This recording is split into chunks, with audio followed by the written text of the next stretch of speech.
Fatia Iraki n'en revient toujours pas. Elle espérait que Lidl convoquerait ce comité d'entreprise extraordinaire au siège de Strasbourg dans le but d'apporter des propositions concrètes pour améliorer les conditions de travail. Mais c'est un débat beaucoup plus prosaïque qui s'est invité à l'ordre du jour. L'entreprise est dans le déni total et au lieu de réagir dans l'urgence, ils pensent qu'à faire quoi? Chercher des coupables. Qui a divulgué les informations confidentielles?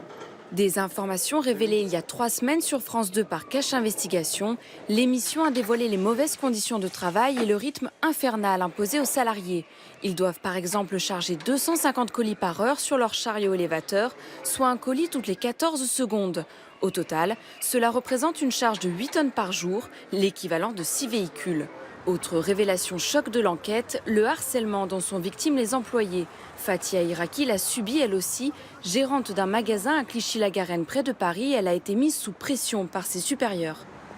Ça sert à rien, des dénigrements, t'es mauvais chef de magasin, t'as rien à faire dans l'entreprise, casse-toi. Si tu te casses pas, nous on va venir tous les jours, on va te mettre des audits. Si on n'est pas solide, limite on a envie de se foutre en l'air, c'est vrai. Il y a 10 ans, le même problème gangrénait les filiales allemandes de Lidl. Ton méprisant, heures de travail non payées et même espionnage des caissières. Mais après plusieurs scandales médiatisés et une diminution du chiffre d'affaires, les conditions de travail se sont nettement améliorées.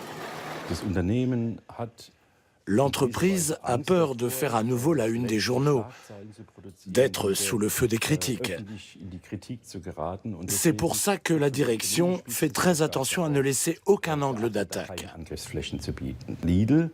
En matière de conditions de travail, Lidl devient même de plus en plus un modèle pour les autres entreprises. Un modèle que les salariés français aimeraient voir exporter chez eux. Mais à l'issue de la réunion de crise aujourd'hui, l'heure est à la déception. La direction se dit prête à organiser des réunions avec les syndicats, mais rien de plus. Une grande expertise nationale, c'est ça qu'on devrait avoir. On devrait vraiment avoir une charte de management. On devrait avoir des gens qui s'engagent humainement de respecter l'autre. Il y a plein de choses à mettre en place. Les cadences, on doit baisser les cadences. On doit s'engager à ça, ils ne s'engagent pas.